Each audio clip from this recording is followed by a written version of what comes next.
আসসালামু আলাইকুম রহমতুল্লাহি ওবারাকাতুহু। সম্মানিত মুসলমান ভাইয়েরা, জানাজার নামাজের পরে দোয়া করা সুন্নত, বেদাত নয়। অনেকেই বেদাত হারাম বলে। না, জানাজার নামাজের পরে লাশ সামনে রেখে আল্লাহ রাসূল সাল্লাল্লাহু আলাইহি ওয়াসাল্লাম দোয়া করেছেন। এ সম্পর্কে সুনানে আবু দাউদ শরীফে 735 পৃষ্ঠা হাদিস নাম্বার 3187।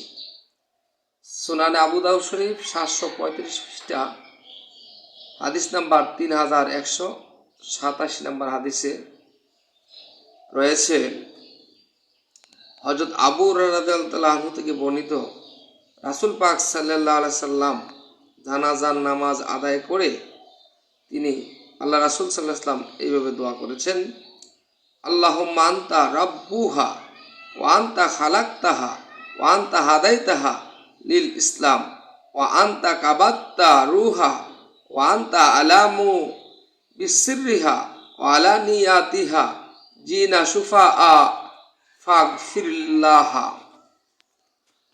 অর্থাৎ আল্লাহ রাসূল এইভাবে দোয়া করেছেন: আল্লাহুম্মা, ইয়া আল্লাহ, আনতা রাব্বুহা, আপনি এর রব, ওয়া আনতা খালাকতাহা, আপনি একে সৃষ্টি করেছেন বা পয়দা করেছেন, ওয়া আনতা হাদাইতাহা লিল ইসলাম, আপনি তাকে ইসলামের উপর হেদায়েত দিয়েছিলেন,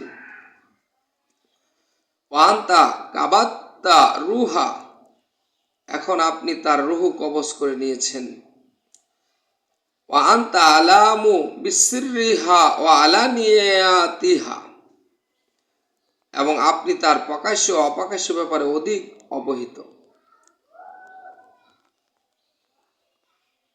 ওয়া আনতা আলামু বিসিররিহা, এবং তার প্রকাশ্য ব্যাপারে অবহিত, ওয়া আলানিয়াতিহা, এবং তার অপ্রকাশ্য ব্যাপারেও আপনি অবহিত, জিনা শুফাআহা, অর্থাৎ আমরা তার জন্য সুপারিশকারী হিসেবে এসেছি, ফাগফিরলাহা, আপনি তাকে ক্ষমা করুন। রাসূল সাল্লাল্লাহু আলাইহি সাল্লাম জানাজার নামাজের পরে লাশ সামনে রেখে এভাবে দোয়া করেছেন, এবং দোয়া আরবির অর্থ সহ আমি বলে দিলাম। সুনানে আবু দাউদ শরীফ 76 হাদিস 735 পৃষ্ঠা হাদিস নাম্বার 3187, 735 পৃষ্ঠা হাদিস নাম্বার 3187। তাই জানাজার নামাজ পড়ে লাশ সামনে রেখে দোয়া করা সুন্নত। আমরা যেন এই সুন্নতকে জিন্দা করতে পারি, আমল করতে পারি। সবাই বলে আমিন।